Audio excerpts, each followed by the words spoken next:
आज मैं करवा रहा हूं व्याख्या कैसे करते हैं। क्या आवाज मत करो आप। तो व्याख्या का तरीका देख लो।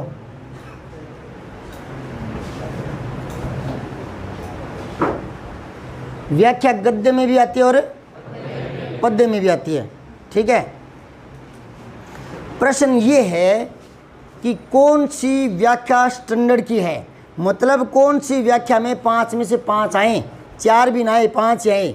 कौन सी व्याख्या सही है, कौन सी व्याख्या सटीक है, ये कैसे पता करें। आप किसी पद की व्याख्या कीजिए और हिंदी वाले सर से चेक करवा लीजिए, वो बता देंगे कि अच्छी व्याख्या है, ये 5 में से 5 नंबर आ सकते हैं। और अगर हिंदी वाले टीचर छुट्टी पर हैं, पास है नहीं, तो क्या करें। व्याख्या तो कर ली, सही है या गलत है, वो कैसे चेक करें। फिर आप एक तरीका इस्तेमाल करो।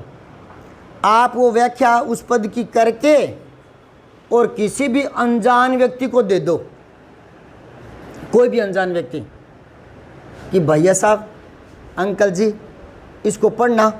वो व्याख्या को पढ़ लेंगे। अब उनसे पूछ लेना कि कुछ समझ में आया क्या। उन्होंने कहा यस, सारी बात समझ में आ गई, तो आपकी व्याख्या सही है, 5 में से 5 नंबर लाने वाली है। अगर उन्हें एक प्रश्न खड़ा कर दिया, बीच में एक प्रश्न खड़ा कर दिया, तो आपकी व्याख्या में कमी है। 2 प्रश्न पूछ लिए तो आपकी व्याख्या 5 में से 3 नंबर लाने वाली है। और उन्होंने 2-3 प्रश्न पूछ लिए ज़्यादा, तो आपकी व्याख्या 2.5 नंबर लाने वाले 5 में से। और उन्होंने कहा कुछ समझ में नहीं आया, तो वो व्याख्या 1-1.5 नंबर की है। वो व्याख्या 1-1.5 नंबर की है। ठीक है। अब आपको सिर्फ गलत तत्व भी, अरे गलत तत्व भी हिंदी में नंबर आते हैं। लोग हिंदी को बदनाम करते हैं कि हिंदी में नंबर नहीं आते, मैथ में आते हैं, फिजिक्स में आते हैं, मैथ में 100 में से 100 आ जाते हैं, हिंदी में नहीं आते भैया, हिंदी में 100 में 100 नहीं आते, है ना। तो ये गलत धारणा है, आ जाते हैं हिंदी में भी, और पिछले सालों से आते जा रहे हैं। समझ में आ रही है क्या। अब कहते हैं कि हिंदी में नंबर आते नहीं। मैं उनसे पूछना चाहता हूँ कि तेरी व्याख्या में दम ही नहीं है, और तूने व्याख्या के नाम से प्रश्न डाल करके बोर्ड की परीक्षा में और 1 पेज भरा है, तो वो काटा तो नहीं लगाएगा ना। तो बकवास में 1-1.5 नंबर आ गया। और एक बार और सिद्ध करके दिखाऊंगा कि आप कितनी बकवास तुक्के मारते हो, ठुल्ले मारते हो, और फिर भी निबंध में वगैरह में अगर 2-2.5 पेज भरे हुए हैं, है ना, तो फिर भी आपके 10 में से 5-4 नंबर आ जाते हैं पूरे। अगर आपने निबंध में आपने अगर 2.5 पेज भरे हैं, तो आप ये नहीं सोच के आते कि 2.5 पेज के काटा मारेगा 0 नंबर आएंगे, नहीं, 2-4 नंबर देगा वो। तो यार बकवास बातों के जिनका कोई तुक नहीं है, उनकी वो 2-4 नंबर गिफ्ट में दे रहा है, और फिर भी हिंदी को बदनाम करे, हिंदी को, कि हिंदी में नंबर नहीं आते।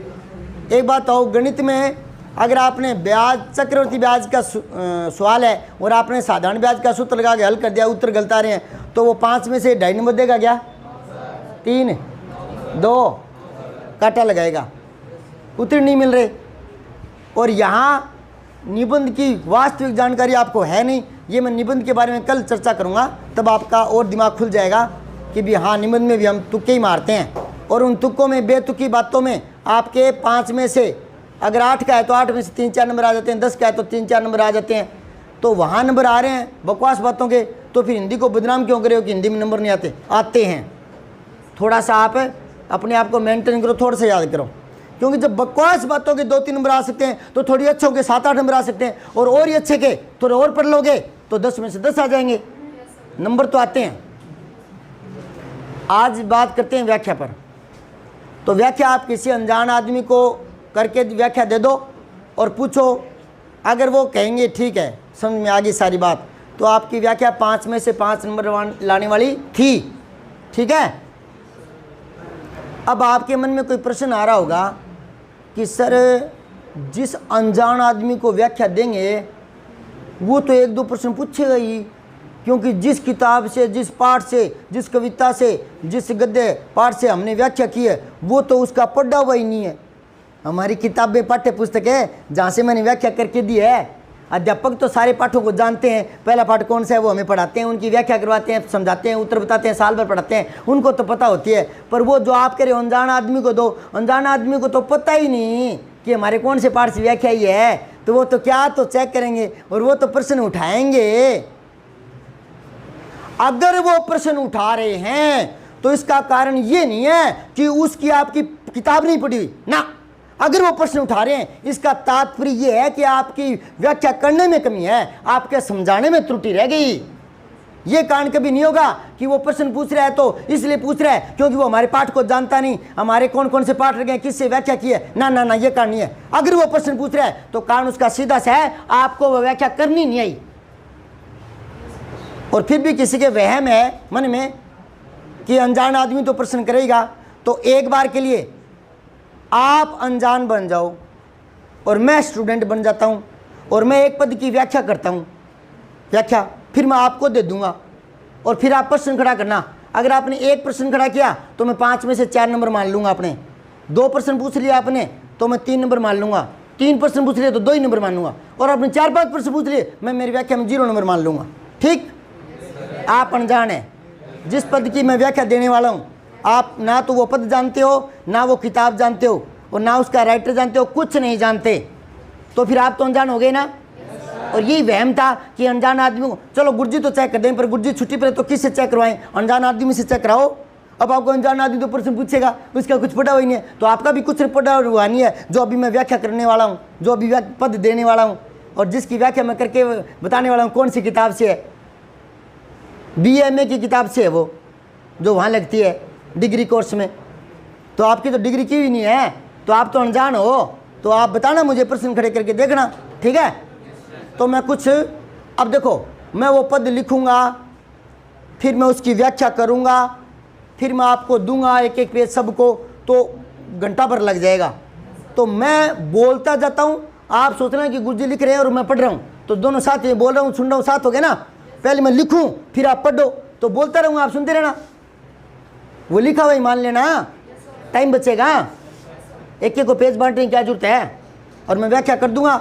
जैसे ही मैं व्याख्या करता जा रहा हूँ आपको सुनती जा रही है, मतलब आप पढ़ते जा रहे हो, और जैसे ही मेरी व्याख्या खत्म हो आप प्रश्न पूछ लेना। अब वो 4-5 पंक्तियाँ सुनिए, मतलब वो पद सुनिए जिसकी मैं व्याख्या करने वाला हूँ। इस भूमि के सुख की इच्छा जिसे लेस मात्र भी नहीं है, वह इन चमकीले वैभवों से, प्रदर्शनों से आकर्षित नहीं हो सकता। जो तुम्हारा राजा झेलम नदी पार नहीं कर पाया, वह विश्व विजेता बनकर जगत को छलने का काम करता है, वंचित कर रहा है जगत को। मैं किसी भी भय, लालच या उसके पास नहीं जा सकता।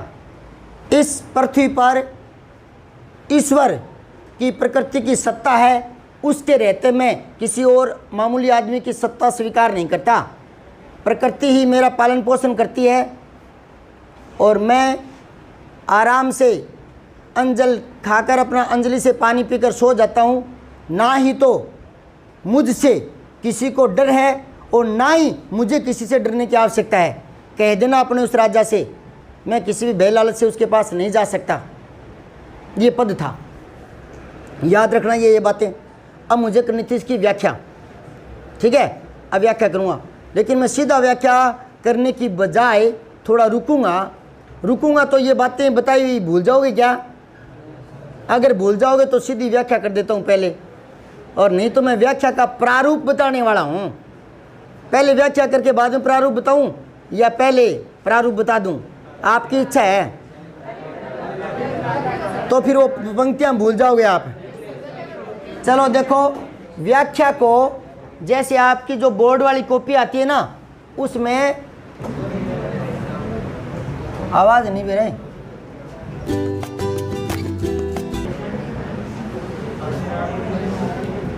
ये आपके 2 लाइनें होती है, लाल या नीली, ये भी 2 लाइनें होती है। यहाँ केवल प्रश्न उत्तर, प्रश्न का क्रमांक डाला जाता है, ठीक है। अब यहाँ मान लो वो व्याख्या वाला प्रश्न कोई भी है, 3 है, 2 है, जो भी है, 3 नंबर डाल लो, चलो 3 नंबर, ठीक है। अब आपको यहाँ लिखनी है व्याख्या। ये प्रश्न लिखा है मैंने, ठीक है। अब आपको पता है व्याख्या 2 पदों में से अथवा आता है, तो उसमें से आपको बताना है कि अथवा में से कौन से पद की व्याख्या आप करने शुरू कर रहे हो, कौन सा चुना है। तो थोड़ा सा बता दो, यहाँ लिख दो।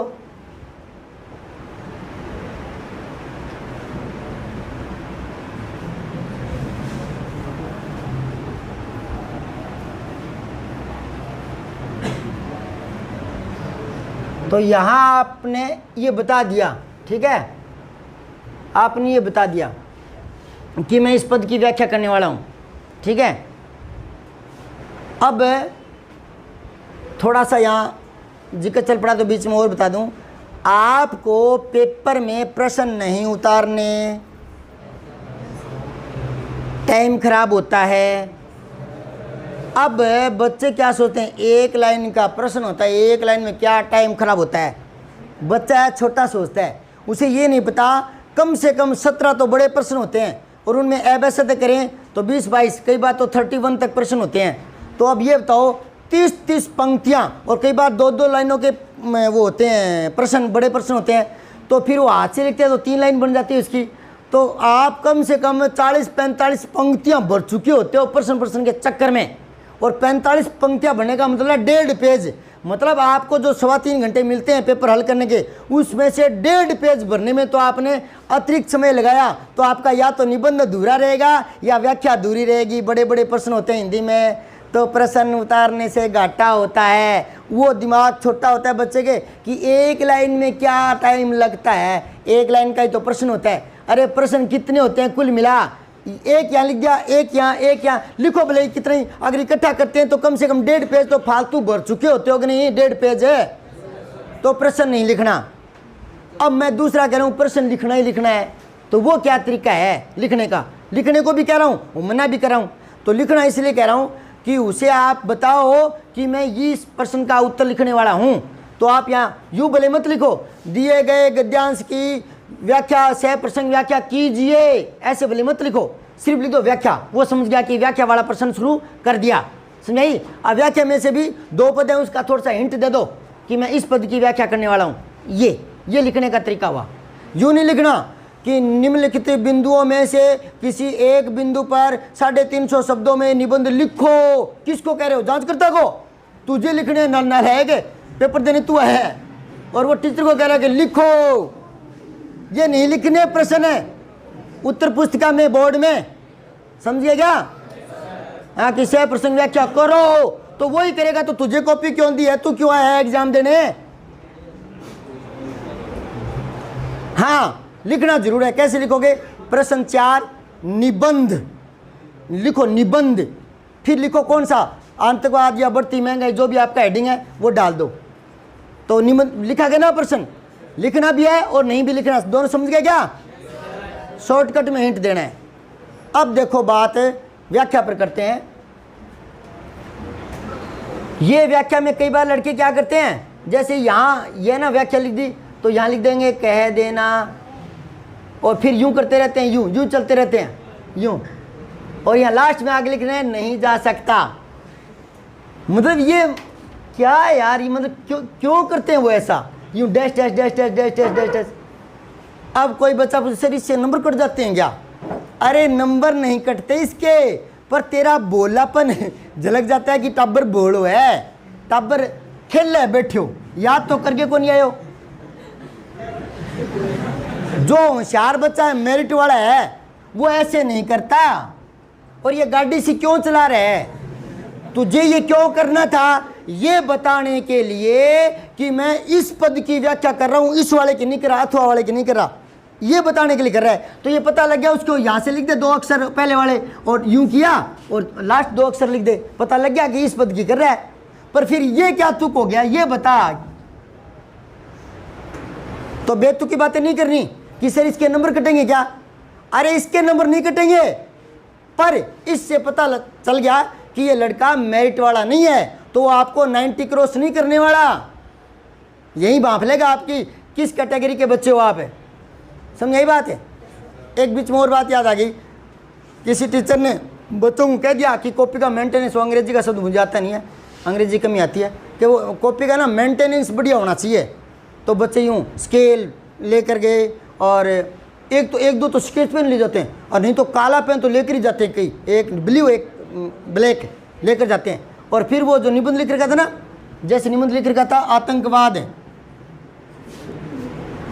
तो यूं कर रखा था, यूं स्केल से यूं करके, और एक ने तो यूं और कर रखा था, और एक ने यूं कर रखा था, ठीक है, यूं, ठीक है, एक ने यूं और कर रखा था। मतलब बच्चे ना, टीचर पता नहीं किस व्यू में क्या बताना चाहते हैं, बच्चे अपने आप ही अर्थ ग्रहण कर लेते हैं कि कॉपी का मेंटेनेंस बड़ी होनी चाहिए। बड़े बच्चे होते हैं, ये मेंटेनेंस कर दिया, और फिर मुझसे पूछते हैं कि सर इसके नंबर कटेंगे क्या? अरे इसके नहीं कटेंगे, इससे तूने बता दिया कि तू कोई मेरिट वाला बच्चा नहीं है। क्यों? क्योंकि मेरिट वाले बच्चे को ये फंडा करने की जरूरत नहीं होती, उसको भय रहता है कि मेरा कोई भी प्रश्न छूट ना जाए। क्यों? क्योंकि मेरिट वाले की याद वाली तो कोई समस्या ही नहीं होती। अरे जो 100 में से 98 लाता है, 97 लाता है, 96 लाता है, उसके याद वाली तो कोई समस्या ही नहीं होती। तो फिर उसके दिमाग में क्या चल रहा होता है? ये चल रहा होता है क्या? उसके दिमाग में चल रहा होता है कि मेरा कोई प्रश्न छूट ना जाए, जो मैंने साल भर मेहनत किया है वो छूट ना जाए, ये डर होता है। और जो आपकी कॉपी जांचते हैं ना, वो आपकी उम्र के नहीं होते, आपकी उम्र के तो उनके बेटे होते हैं, 12वीं 11वीं BA में कहीं पढ़ रहे होते हैं, उसको ये नोटिंग क्या अच्छी नहीं लगती। और दूसरी बात है, ठीक है, कई टीचर गौर नहीं करते, वो अलग बात है, लेकिन ये ड्राइंग का पेपर नहीं कर रहे आप, हिंदी का कर रहे हो।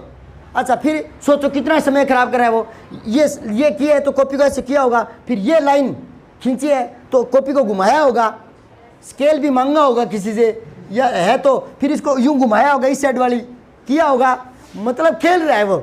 यूं नहीं कि आगे 4 अक्षर और लिख दूं, तो ये नोटंकियां नहीं करनी। समझ आ रही बात है? जिसे आप शो करना चाहते हो उसको थोड़ा सा आराम से लिखो, गोल गोल अक्षरों में, सुंदर बराबर समान अक्षरों में, और अंडरलाइन कर दो। एक थोड़ा बड़े अक्षरों में आ गया, जो रूटीन में लिखते हो ना, रूटीन में उनसे थोड़ा सा बड़े अक्षरों में लिख दो, आराम से लिख दो, तो वो अक्षर अपने आप ही अलग से दिख जाएगा, अंडरलाइन कर दो। समझ आ रही बात है?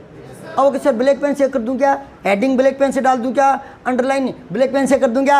अरे तू पहले नीला छोड़ेगा फिर ब्लैक फिर, तो ये नोटिंग क्या यूं सोच की क्या मेरिट वाला बच्चा ऐसे करेगा क्या? उसके पास टाइम नहीं है, फुर्सत नहीं है लिखने को, मतलब लिखता ही जा रहा है वो। समझ में आ रही बात है? तो बीच में छोड़ छोड़ के कर रहे हो तो मतलब आप नोटंकी कर रहे हो। क्या कर रहे हो? उसे आपकी काबिलियत पर नंबर देने, नोटंकी पर नहीं। उसे आपके चित्रों पर नंबर नहीं देने।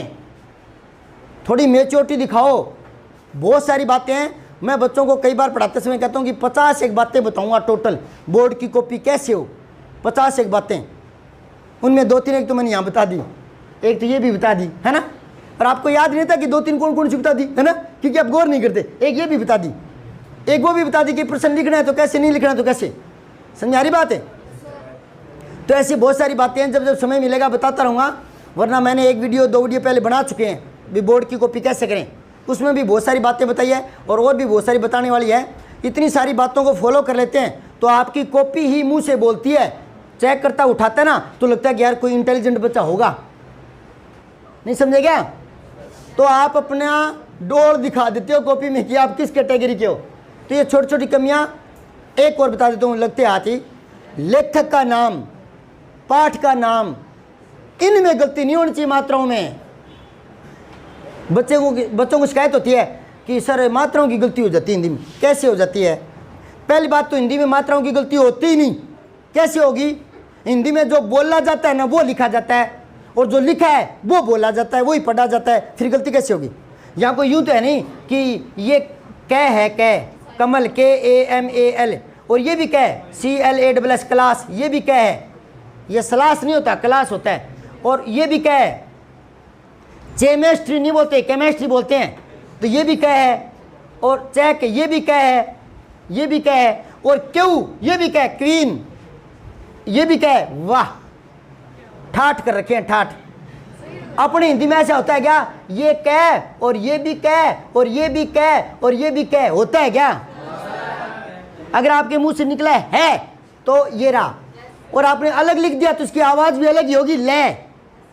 तो यहां गलती कैसे होगी? अगर आपने पूरा लिखा है कै ले पे तो पूरा पढ़ो कलप। कल्पना होता है तड़पना, कल्पना होता है तड़पना। और अगर आपने आधा ले लिखना है तो ये बोला जाएगा कल्पना, काल्पनिक विचार। कल्पना कल्पना, अलग अलग आवाज नहीं आ रही क्या? अब कई बच्चे जड्डू से, और अगर आप नहीं लिखा ना तो ये पढ़ा जाएगा कप। ये देखो दोबारा से बता रहा हूं, कप, कल्प, कलप, कलप, तीनों पर बराबर जोर पड़ेगा, तीनों पूरे हैं, आधा कोई नहीं है। और यहाँ पर कै और पै बोला जाएगा, कै और पै। ले बीच में कब आएगा पता ही नहीं चलेगा। कप, कल्प, कल्प, कल्प, कल्प, कल्प, दो ही आवाज रहे, कै और पै, कल्प, कल्प। और नहीं लिखा तो नहीं पढ़ा जाएगा कप। तो यहाँ गलती कैसे होगी? अच्छा, फिर आपको लगता है कुछ हार्ड शब्द गलत हो जाते हैं, तो कौन से हार्ड शब्द गलत होंगे बताओ मुझे। आसमान से कोई शब्द टूट कर आएंगे क्या? लिखेगा तो तू ना। और कोई नए पाठों से संबंधित आएंगे क्या? साल भर जो पाठ पढ़े वही तो लिखना पड़ेगा ना। तो इसका मतलब साल भर ढंग से पढ़ा नहीं होगा, गलती कैसे होगी? कुछ शब्द लिखने पड़ते हैं, जैसे यह पद्यांश, गद्यांश। अब पद्यांश को लिख रहा है पदांश, यार ये तो गलत बात है ना। ये तो यही वो देख लेगा कि झंडू लड़का है, पढ़ाई में होशियार नहीं है, तो फिर वो 90 क्रॉस करेगा क्या? तो पद्यांश, तो ये गलतियां नहीं होनी चाहिए। यह पद्यांश हमारी पाठ्य पुस्तक के इस पाठ से उद्धृत है। अब यूं लिख रखा है उद्धृत है। अरे बावड़े, उ आधा दे फिर दे और री, उद्धृत। अब ये शब्द रट लो। आपको पता है कुछ शब्द तो लिखने पड़ते हैं, प्रस्तावना लिखनी पड़ेगी कि नहीं पड़ेगी? कई बच्चों प्रस्तावना लिखा था,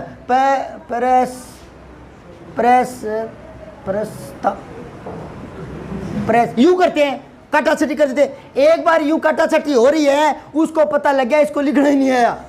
एक बार में आपने खुद नहीं बता दिया कि आई एम झंडू। एक काटा छटी की बात आ गई तो मैं बता रहा हूं, काटा छटी नहीं करनी नहीं है। अच्छा, बाई चांस कोई शब्द गलत हो गया तो ऐसे काटना है। आपको लग गया कि भारतीय, और आपको लगा कि ती तो बड़ी आती है यार, गलत लिखा गया, तो वो यूं लगते रहे, यूं।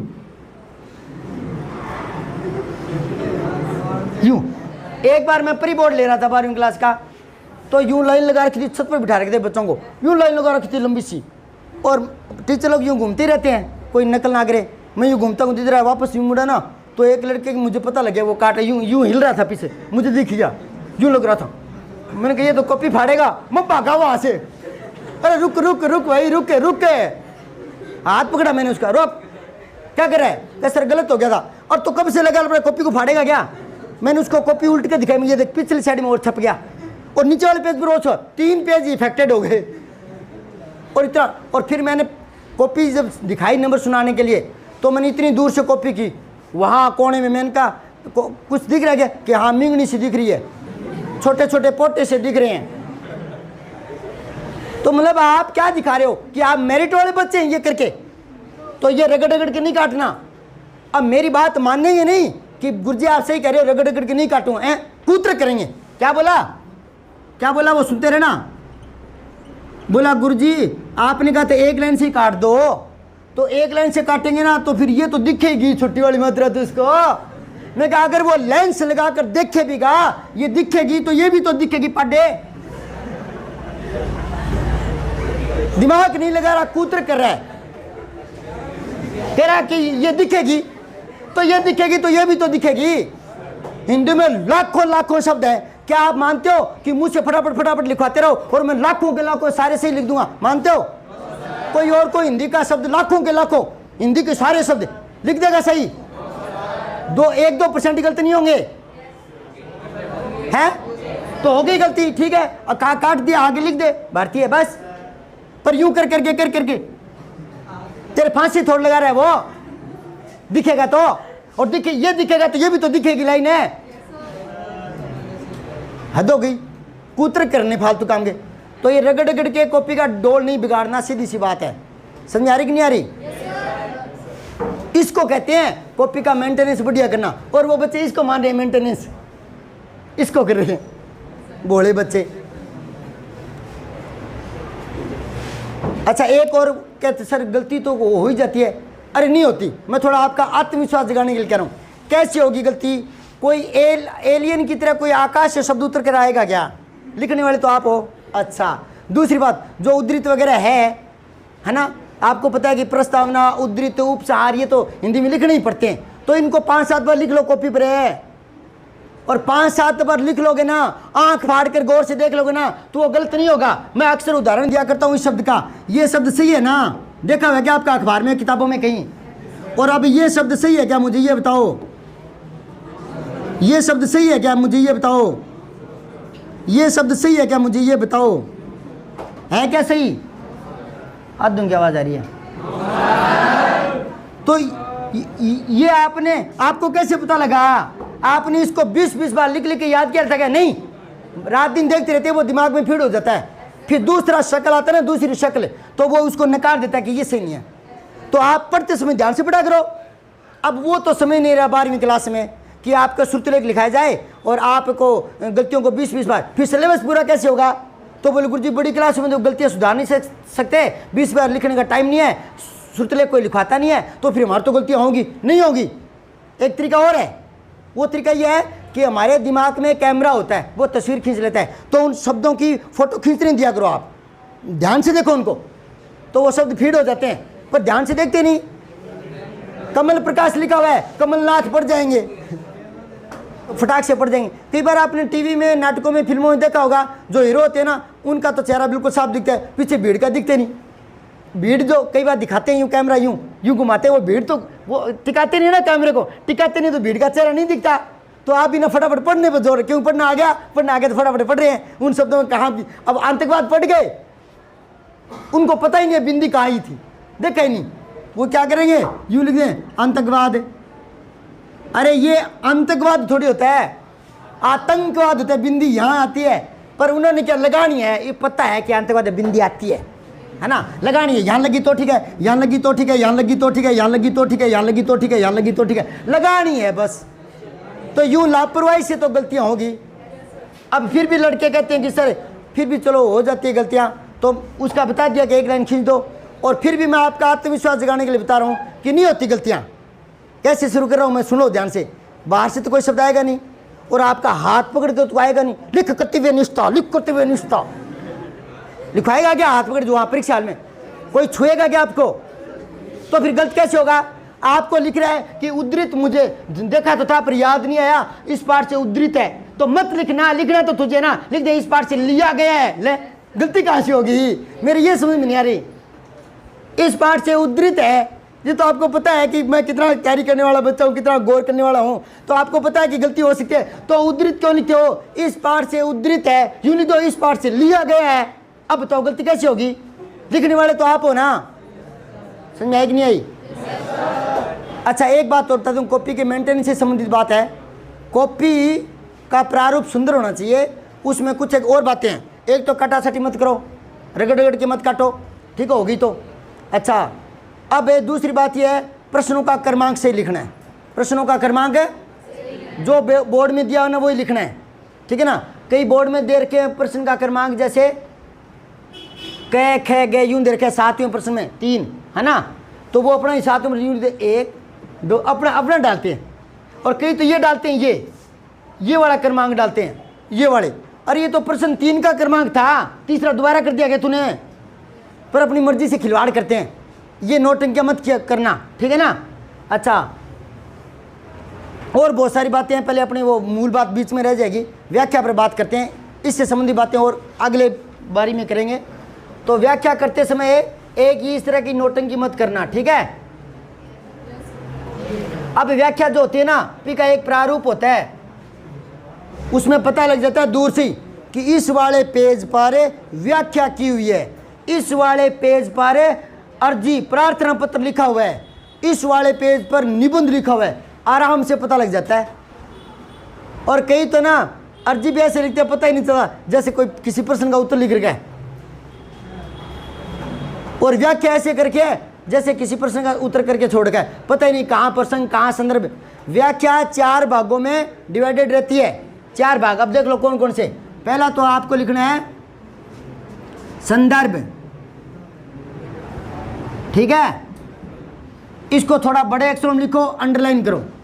अब इस लाइन से नहीं लिखना, यहां से लिखो, यहां से, ठीक है। तो इसमें क्या लिखना होता है? इसमें लिखना होता है कि जिस पद की आप व्याख्या कर रहे हो ना, वो कौन से पाठ से ली गई है, उसका लेखक कौन है, ये लिखना होता है। प्रारंभिक परिचय। अब मान लो वो आपने यहाँ से लिखा कि प्रस्तुत पंक्ति या पद्यांश से हमारी पाठ्य पुस्तक है।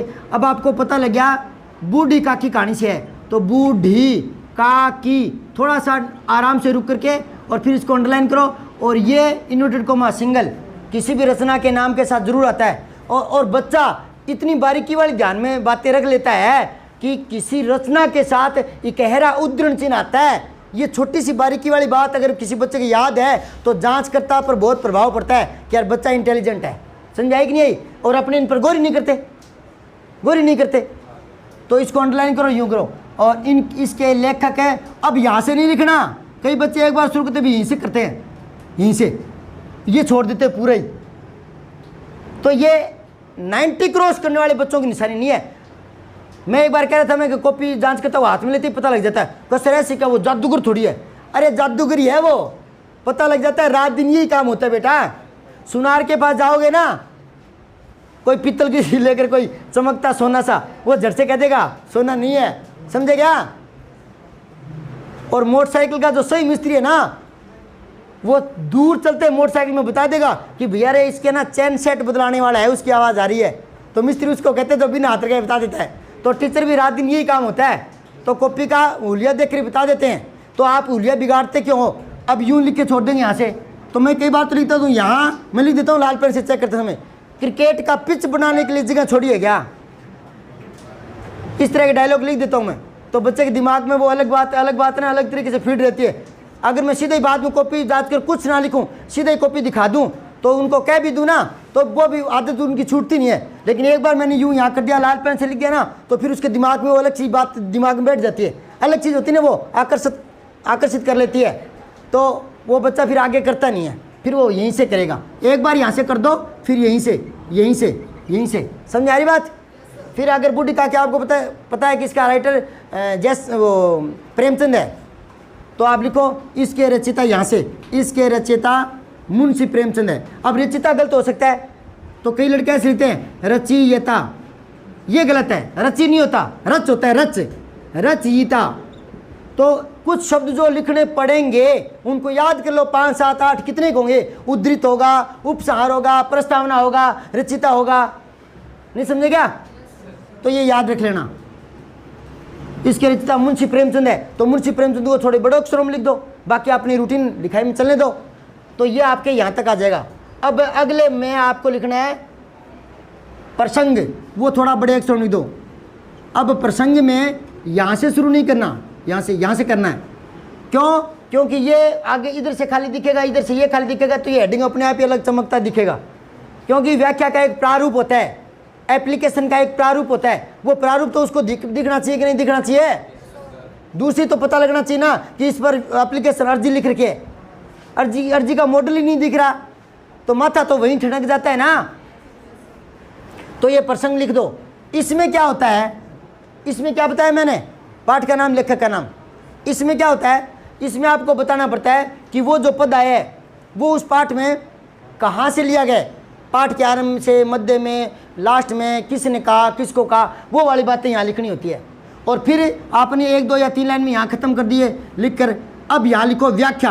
अब उसको समझाना है व्याख्या करके, ठीक है। यहाँ से शुरू करो, फिर यहाँ से, ठीक है। अब विशेष लिखना है नीचे, विशेष।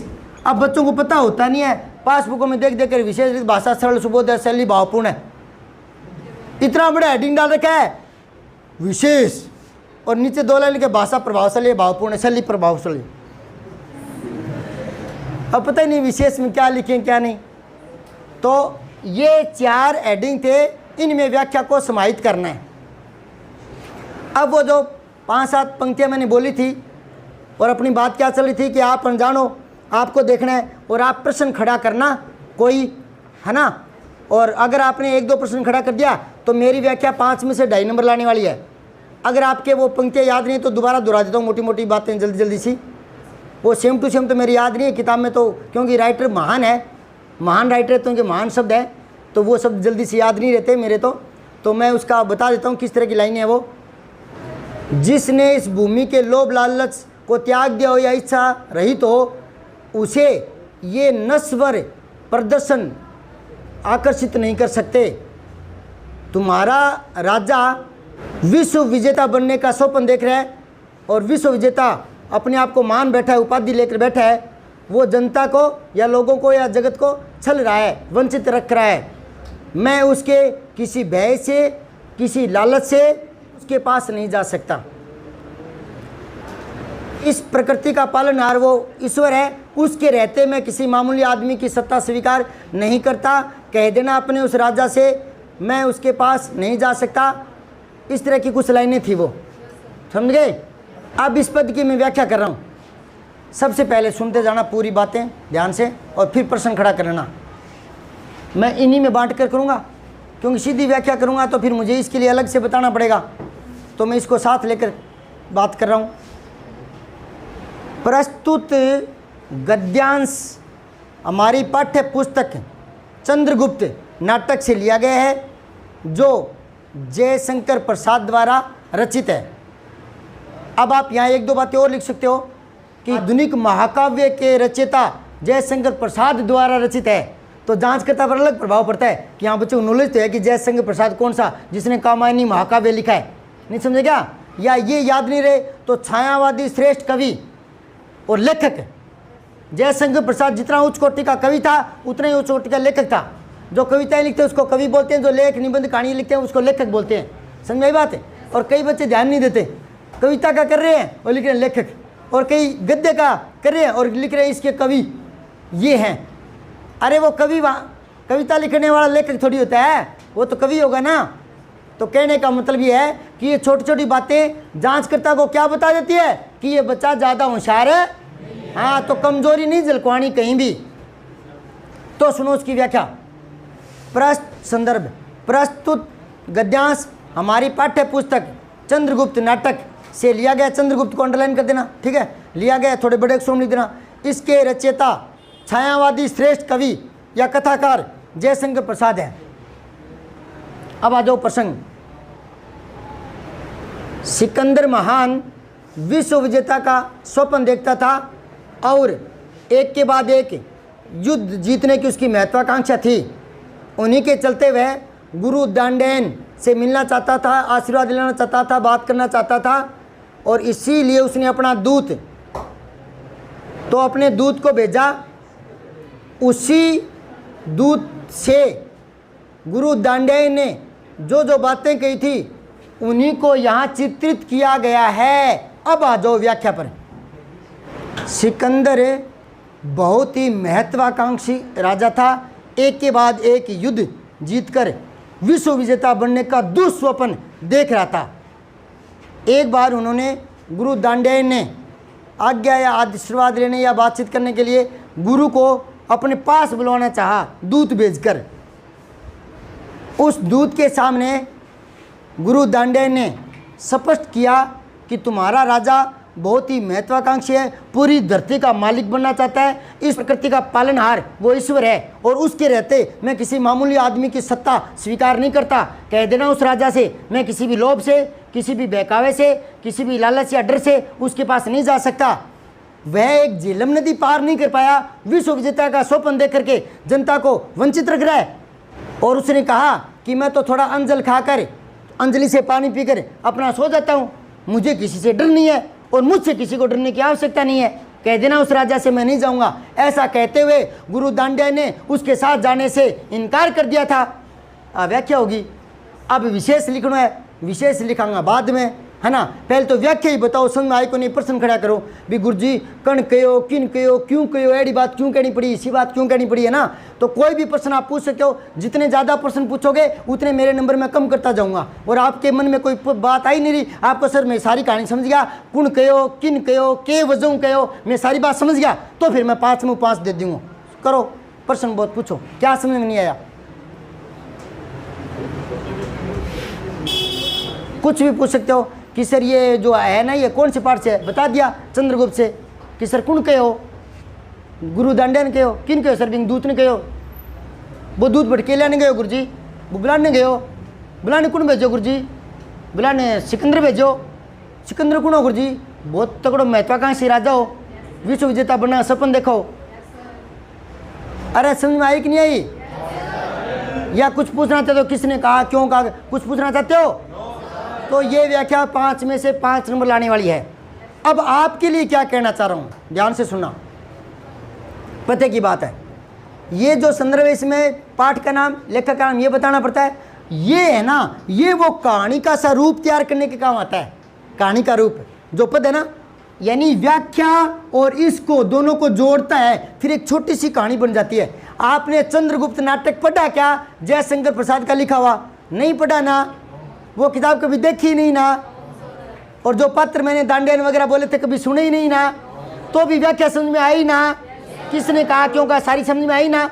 तो आप कह रहे थे अनजान आदमी की क्या समझ में आएगी, उसका तो पाठ नहीं पढ़ा, तो पाठ तो आपका ही नहीं पढ़ा था चंद्रगुप्त नाटक, तो आपके समझ में आ गई ना, तो समझ में आ जाएगी और आपकी व्याख्या आपको पता लग जाएगी। अब इस सारी कहानी से मैं ये बताना चाह रहा हूँ कि एक इतनी सी कहानी बनाओ, छोटी सी कहानी बना लो, छोटी सी। वो किताब तो बहुत बढ़िया है, मैंने छोटी सी कहानी बना ली, वो अगले को समझ में आ जानी चाहिए। जो व्याख्या कर रहा है वो अगले के समझ में, अगला प्रश्न कर रहा है तो वो इस वजह से नहीं करेगा कि वो पाठ उसका पढ़ा हुआ नहीं है, वो इस वजह से करेगा कि तुझे समझानी नहीं आई, तुझे व्याख्या करनी नहीं आई ढंग से, तेरी व्याख्या में कमी है। तो 5 में से 4 नंबर आएंगे, 3.5 आएंगे, 3 आएंगे, 2.5 आएंगे। और हमें नहीं चाहिए 2.5, 3, 4.5, हमें चाहिए 5, क्योंकि हम 90 क्रॉस करने वाले की दौड़ में जा रहे हैं हिंदी में, और लोगों को बताएंगे कि आते हैं हिंदी में भी, मैथ में आते तो हिंदी में भी आते हैं। क्यों? क्योंकि बकवास सी व्याख्या करते हो, ना प्रसंग जानते, ना संदर्भ जानते, ना विशेष, ना व्याख्या करनी जानते हो, तो भी अगला 5 में से 2.5 देता है कि नहीं देता। और उसमें थोड़ी सी जानकारी हो तो उसमें अगर थोड़ी सी जानकारी दी हो ढंग से तो नंबर आएंगे कि नहीं आएंगे? अरे बकवास, एक पेज भरते हो जैसे तैसे करके व्याख्या का, एक पेज भरते हो तो 1 नंबर तो देता है या काट देता है, देता ना एक तो बकवास बातों के नंबर आ रहे हैं। तो अगर उनमें थोड़ा सा ढंग की बात हो तो आएंगे कि नहीं आएंगे?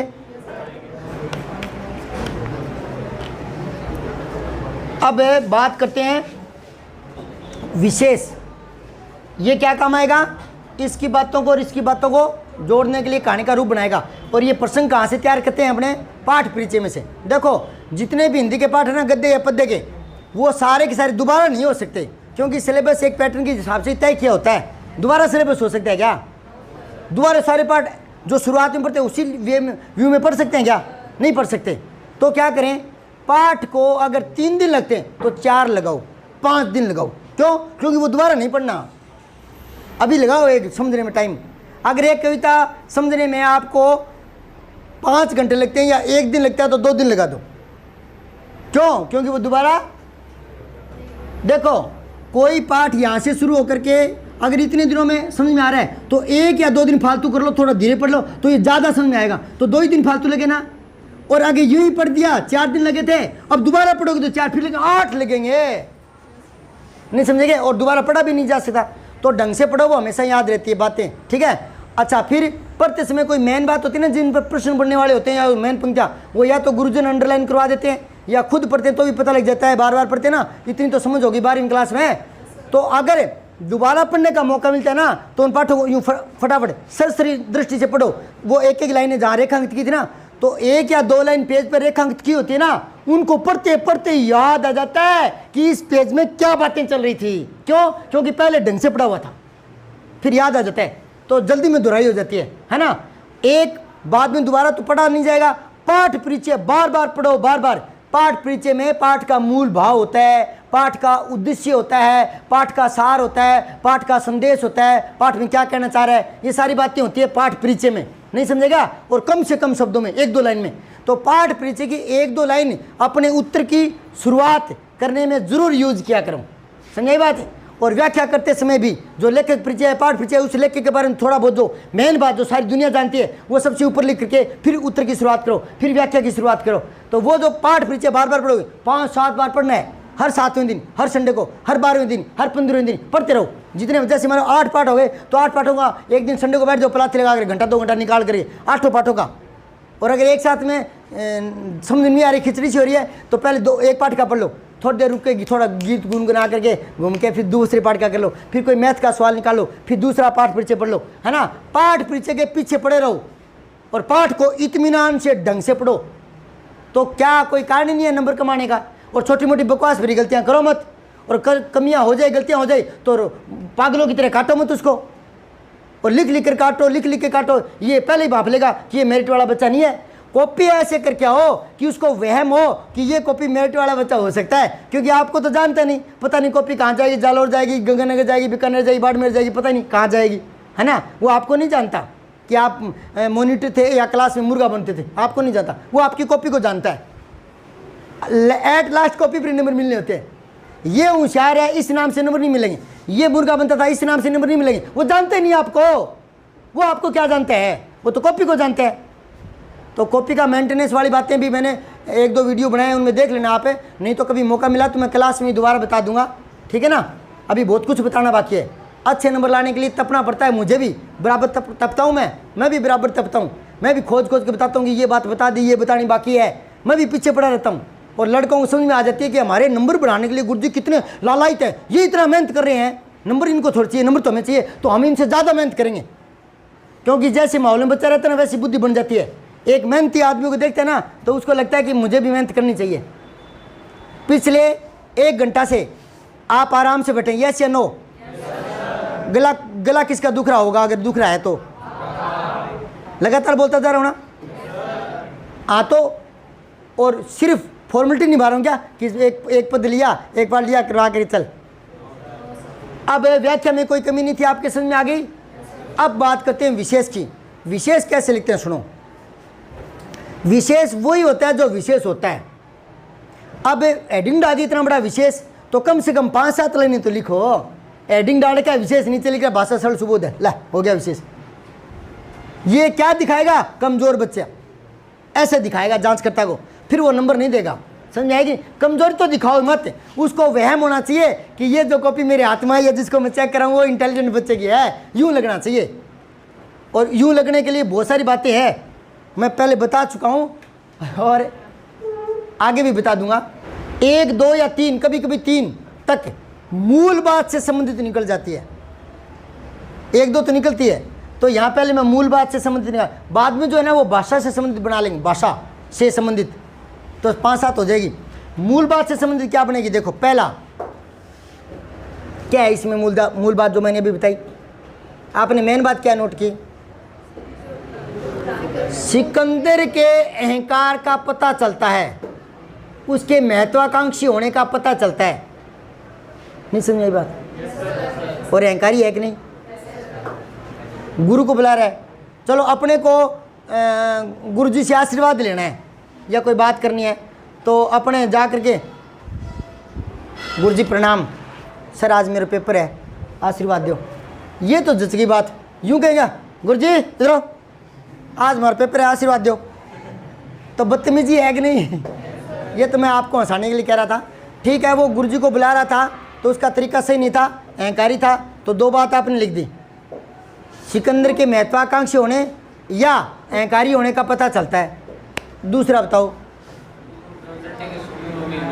हाँ, गुरु दांडेयन के स्वाभिमानी और निडर होने का पता चलता है। इतना बड़ा राजा, उसे सारी दुनिया कांपती थी, विश्व विजेता, एक के बाद एक युद्ध जीत रहा था, सिकंदर का नाम गूंजता था, और वो कह रहे नहीं जाऊंगा मैं किसी भी भय लालच से। तो गुरु दांडेयन की निर्भीकता का पता चलता है। नहीं समझे?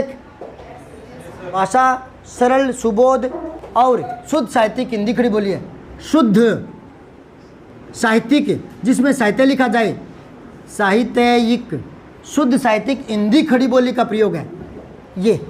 और अगर ब्रज भाषा की वो पद्य की कर रहे हो तो लिख देना भाषा ब्रज भाषा है, और तुलसी का है वो रामचरितमानस वाला, तो लिख देना भाषा अवधि है। नहीं समझेगा? अच्छा, फिर शैली प्रभावपूर्ण है, और शैलियाँ कई प्रकार की होती है। जिसमें कोई बात का वर्णन चल रहा हो सीधा ही तो लिख दो शैली वर्णनात्मक है, जिसमें कोई भावुक बातें हो तो लिख देना शैली भावात्मक है। नहीं समझेगा? और उसके बाद में अगर पद्य की कोई बातें हैं तो कोई अलंकार वगैरह है तो वो लिखो।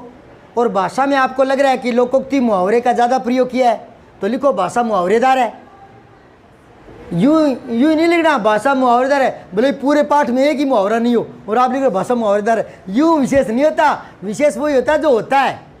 आपको लगा कि इस पाठ में लेखक ने बहुत सारे मुहावरों में ही बातें की है, कई मुहावरे आए हैं, लेकिन जो पेपर में आया उस 4 लाइनों में 8-5 लाइनों में व्याख्या वाले में नहीं आया, तो कोई बात नहीं, आप लिख दो लेखक की भाषा मुहावरेदार है, ठीक है।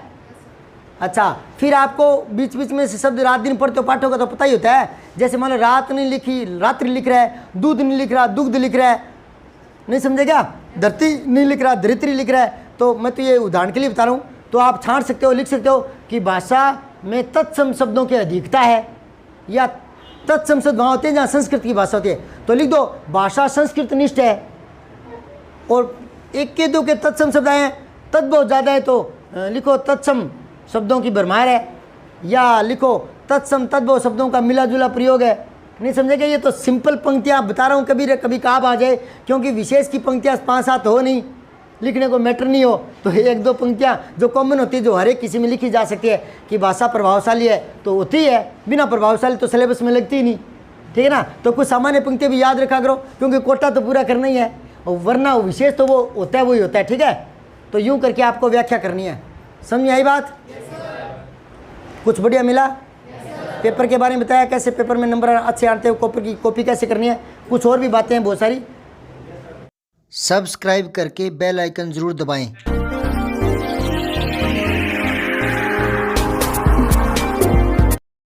जय हिंद, विजय हिंदी।